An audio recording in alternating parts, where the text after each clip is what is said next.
PM Modi ने एक बार फिर ये साबित कर दिया है कि क्यों देश के लोग पीएम मोदी का साथ देते हैं, लेकिन फिर भी कांग्रेस के लोग सिर्फ राजनीतिक रोटियां सेकने में लगे हुए हैं। पीएम मोदी फ्रंट फुट से कांग्रेस को एक्सपोज कर रहे हैं, वहीं कांग्रेस की मुश्किलें हर तरफ से बढ़ी हुई हैं। कांग्रेस के नेता राहुल गांधी मोदी सरकार पर निशाना साधने की कोशिश करते हैं, लेकिन हर बार कांग्रेस की ही मुश्किल बढ़ जाती है। एमएन नरवणे की किताब पर भी राहुल गांधी संसद में खुद ही घिर गए, जब निशिकांत दुबे ने पलटवार कर कांग्रेस के नेताओं पर छपी किताब को सामने ला दिया। वहीं वोट चोरी के राहुल गांधी के आरोप पर भी कांग्रेस ही बैकफुट पर आ गई है। दरअसल कांग्रेस की वरिष्ठ नेता सोनिया गांधी ने साल 1980 में जारी की गई चुनावी लिस्ट में अपने नाम को लेकर दायर की गई शिकायत पर दिल्ली की एक अदालत में जवाब दाखिल किया है। अपने जवाब में उन्होंने ये कहा कि ये शिकायत पूरी तरह तुच्छ और राजनीतिक मकसद से प्रेरित है और इसके पीछे उन्हें बदनाम करने की मंशा है। सोनिया गांधी ने 6 पेज का जवाब देते हुए कोर्ट को बताया कि उनके नाम से जुड़ी किसी भी तरह की हेराफेरी या जालसाजी का आरोप निराधार है और शिकायतकर्ता की ओर से ऐसा कोई भी दस्तावेज सबूत पेश नहीं किया गया है जिससे आरोपों की पुष्टि हो सके।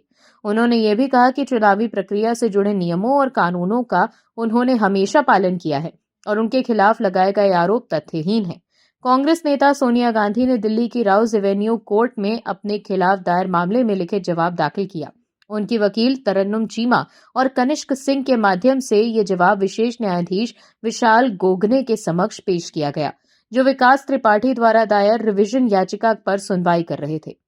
राहुल गांधी द्वारा वोट चोरी का आरोप लगाए जाने के बाद बीजेपी के नेताओं ने सोनिया गांधी पर यह आरोप लगाए थे कि नागरिकता हासिल करने से पहले ही सोनिया गांधी ने गलत तरीके से मतदान किया था।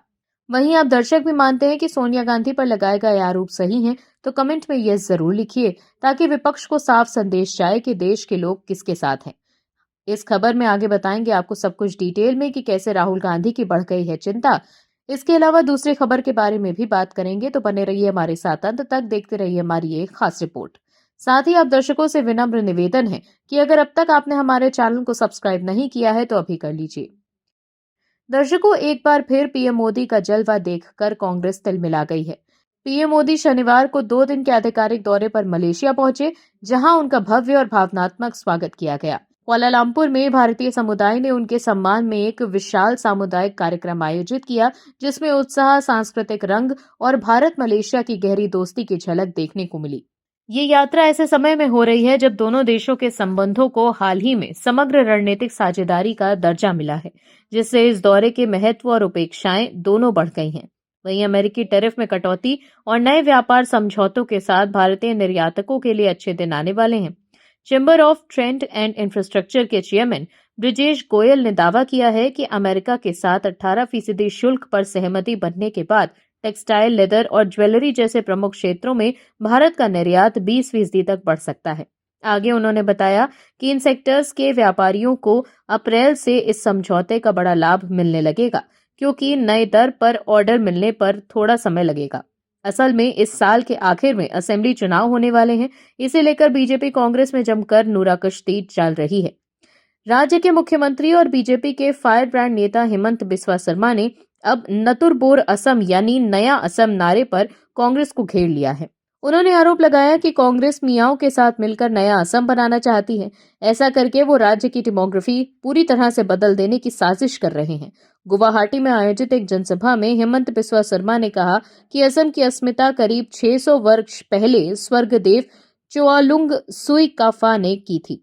तब से वो बोर असम के रूप में पहले से ही मजबूत है। ऐसे में अब कांग्रेस कौन सा नया असम बनाना चाहती है?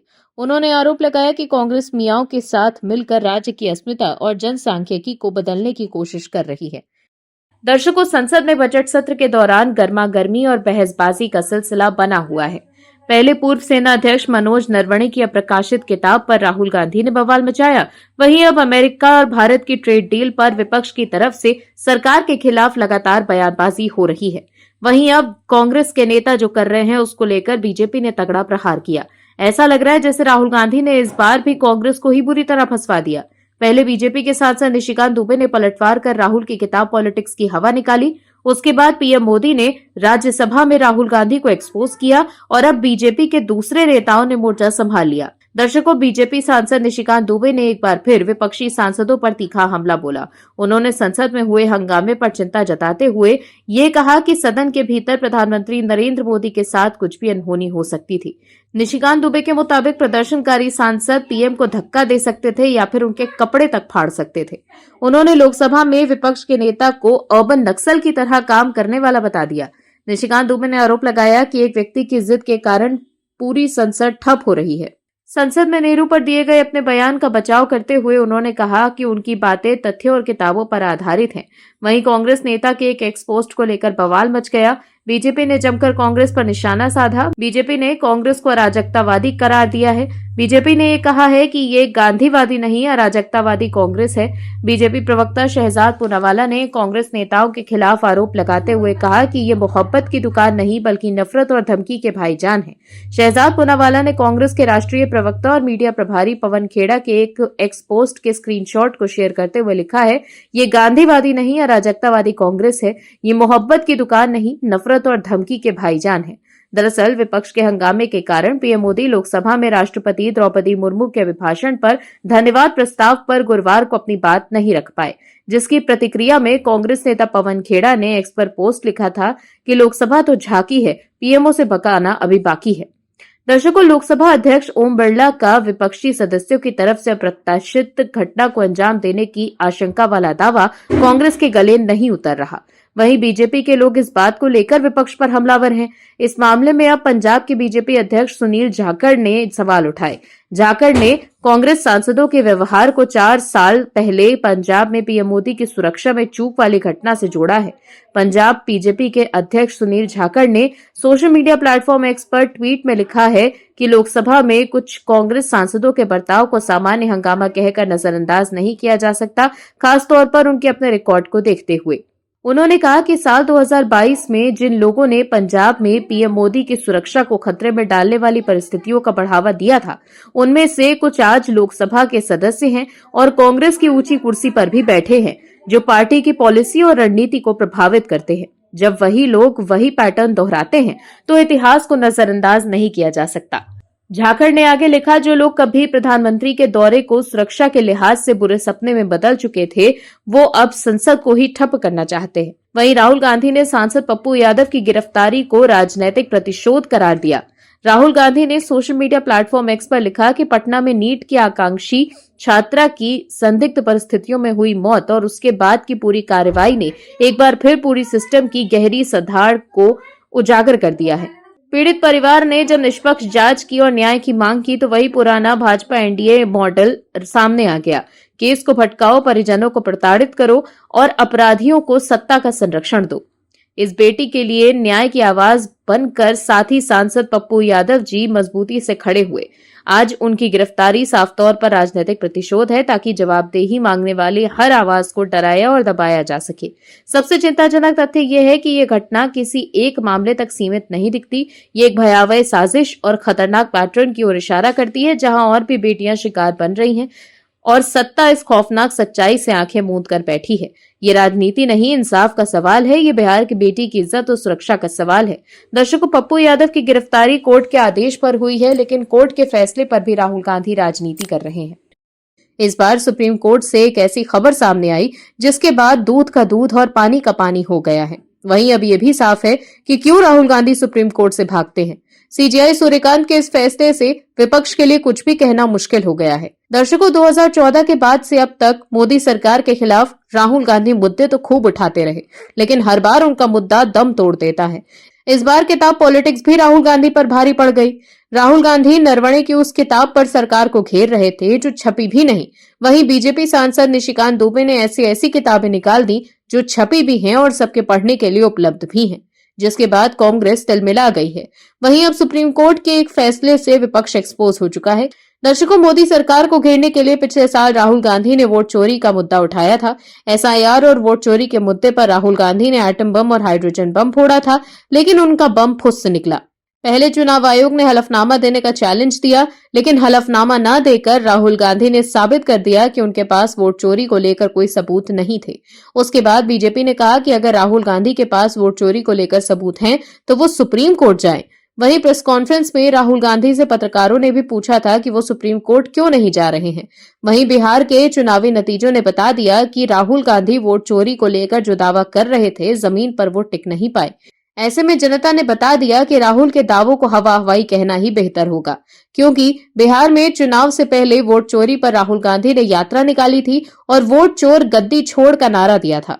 लेकिन कांग्रेस का वोट बैंक पहले की अपेक्षा कमजोर नजर आए। उनके हाइड्रोजन बम जैसे बयान, जिन्हें चुनाव से पहले बड़े ड्रामाई तरीके से पेश किया गया, नतीजों के बाद फुस हो गए। एनडीए की जबरदस्त जीत ने बता दिया कि लोगों को राहुल गांधी की बातों पर बिल्कुल भी भरोसा नहीं है। वहीं बिहार के नतीजों के बाद राहुल गांधी ने कहा कि बिहार का ये परिणाम वाकई चौंकाने वाला है। हम एक ऐसे चुनाव में जीत हासिल नहीं कर सके जो शुरू से ही निष्पक्ष नहीं था। वहीं राहुल गांधी ने यह भी कहा कि बिहार में वोट चोरी को लेकर सबूत देंगे। कांग्रेस नेता केसी वेणुगोपाल ने कहा था कि पार्टी बिहार चुनाव में गड़बड़ियों को सबूत इकट्ठा कर रही है, 2 हफ्ते में देश के सामने रखेंगे, लेकिन अब तक कांग्रेस कोई सबूत नहीं रख पाई। वहीं बिहार चुनाव को रद्द करवाने के लिए प्रशांत किशोर सुप्रीम कोर्ट पहुंच गए थे, लेकिन सुप्रीम कोर्ट से उन्हें भी तगड़ा झटका लगा। हालांकि ये झटका सिर्फ पीके के लिए नहीं है, ये झटका उन सभी नेताओं को, विपक्षी पार्टियों के लिए है जो बिहार चुनाव में एनडीए की जीत पर सवाल उठा रहे थे। दरअसल सुप्रीम कोर्ट ने शुक्रवार को प्रशांत किशोर की जन स्वराज पार्टी पर जमकर फटकार लगाई।